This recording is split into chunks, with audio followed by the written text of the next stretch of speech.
Good morning, Fort Washington. Happy Pride Sunday. For those of you that don't know me, I'm James Admans, and I'm one of the Seminary interns.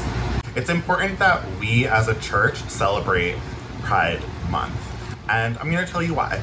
The church has a very long and problematic history of the way that it's treated queer and trans people. It is the responsibility of the Big C Church to not only reckon with that history, but to be a prophetic voice for the validation of queer and trans people and the affirmation of God's love for us.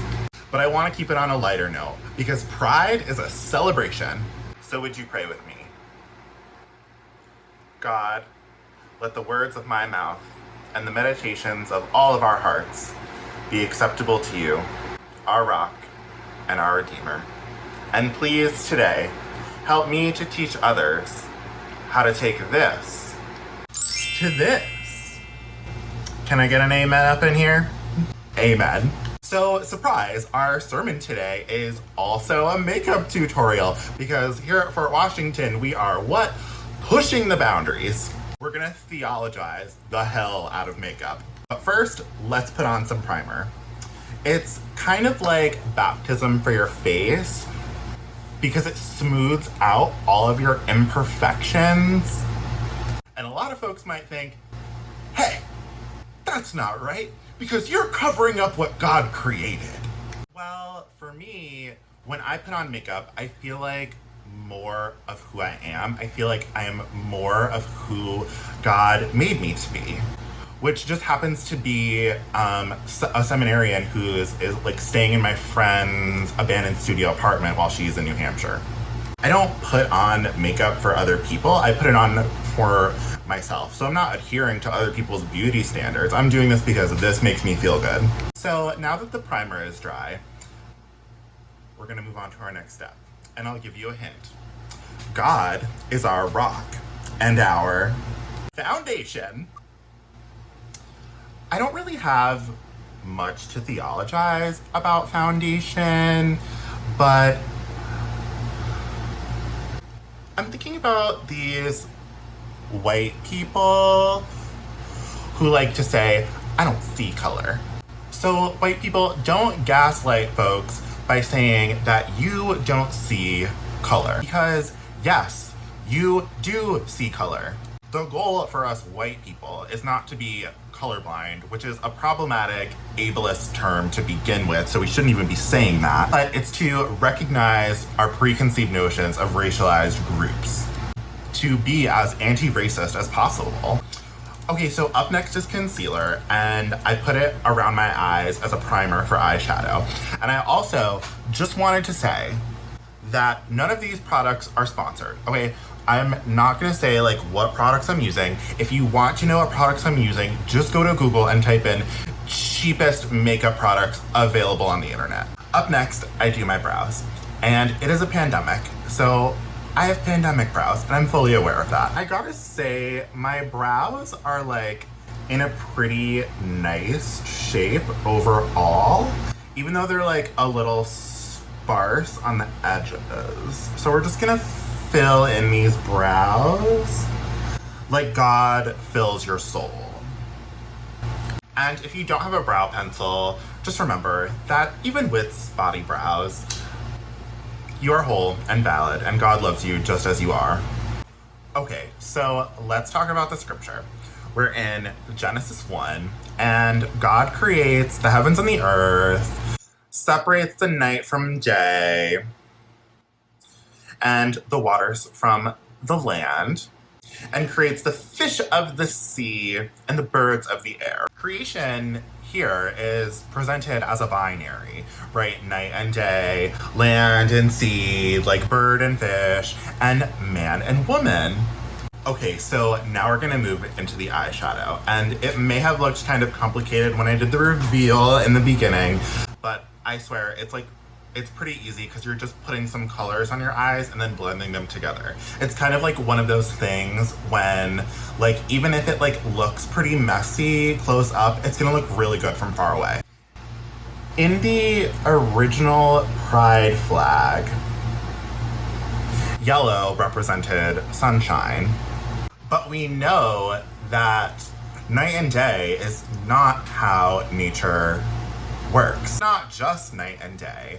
There is sunrise and sunset. There are cloudy days and partly cloudy days and sunny days. We have a moon that lights up the sky at night. The moon goes through phases. There are even some parts in Alaska where it is daylight for 80 days straight.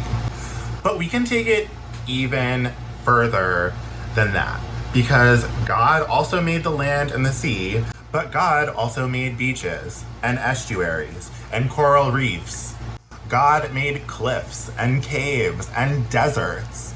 So we can definitely see that nature is not a binary either. It's not as simple as just the land and the sea. Then we get to the fish of the sea and the birds of the air and the beasts of the land. But God also made the platypus and aquatic birds like ducks and herons. God made amphibians like frogs and axolotls. God created mammals in the ocean like whales and manatees. God even made mammals that like to hang out in the water part-time, like beavers and capybaras. And then we get to humans, and God creates man and woman. And we know, based on the fact that the land and the sea is not a binary, that light and darkness are not a binary. We know that animals are not a binary. And so guess what? It's the same for humans. Gender is not binary. Today, we celebrate trans men, trans women, non-binary people, gender-fluid people. We celebrate those who are intersex, those who are agender, bigender, or demi-boys or demi-girls. This look is inspired by the rainbow flag, and also a little hint of the trans flag with a baby blue and a baby pink on this side, but we're also going to work in the Philadelphia Pride flag. The Philadelphia Pride flag was created in 2017 to address the racism in the queer community, and also to represent the intersectionality of the queer community. And this is really not anything new.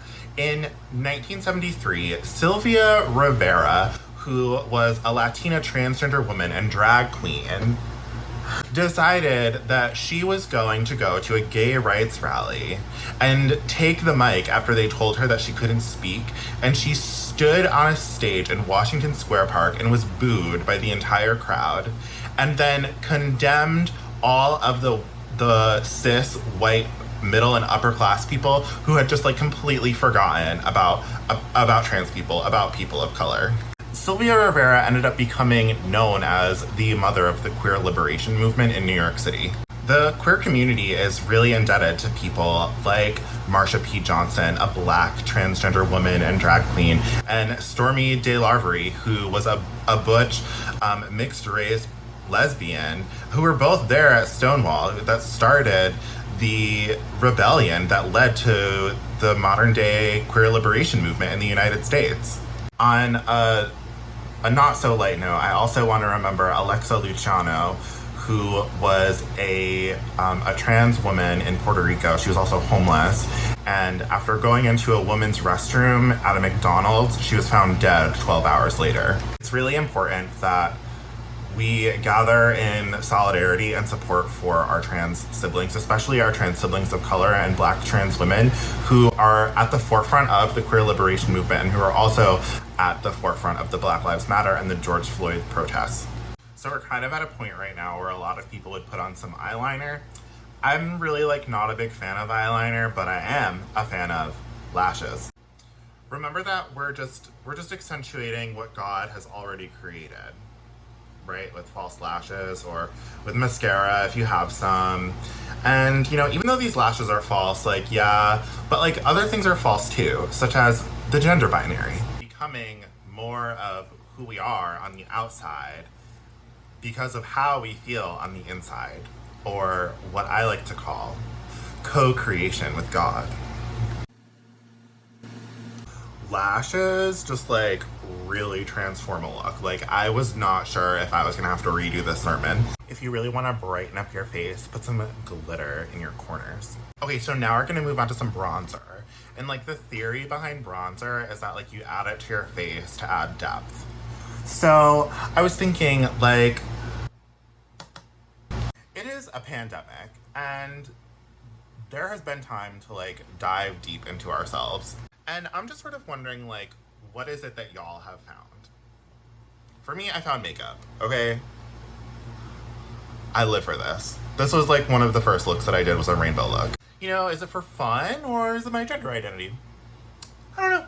You know, will someday I be a preaching drag queen and baptize babies under the name Joan the Baptist? I don't know. Getting a little bit deeper into this, I'm thinking that queer liberation is like part of the work of decolonization, because our common understanding of gender as either man or woman is just like this binary thinking that's part of the cis hetero patriarchy. And who's best friends with the cis hetero patriarchy is white supremacy culture. And so now we're gonna move on to blush. Okay, now that we've talked about like some more serious things and like getting into justice and like decolonization, like we're gonna add some passion to this. Okay, so we're gonna add a little bit more, some red in there, get it going, get the blood flowing. Okay, so my phone just like decided not to record the last few segments, but basically I put on some highlighter to reflect the light of God off my face. You know, we at Fort Washington, we're very dedicated to social justice and like making a difference and making a change. And, you know, I was just thinking, like, you know, if you want to speak truth to power and if you want to share the love of God with other people, then you better make your lips look good. You know, in the story of Isaiah, he was like called by God, right? And so Isaiah's like, me, God, like me, no, like, how could that possibly be? And then God is like, no, like, I chose you, like, what's up? And then so Isaiah is just like, well, I have unclean lips. And so God is just like, no problem, I'll just burn your lips with a coal. I don't have a coal, but I do have what is this? A lip liner and some lip gloss. So I like to do a nude lip when I do like a dramatic eye look. And so like, you could do whatever you want. Like, this is Pride. Like, you could literally do any color you want.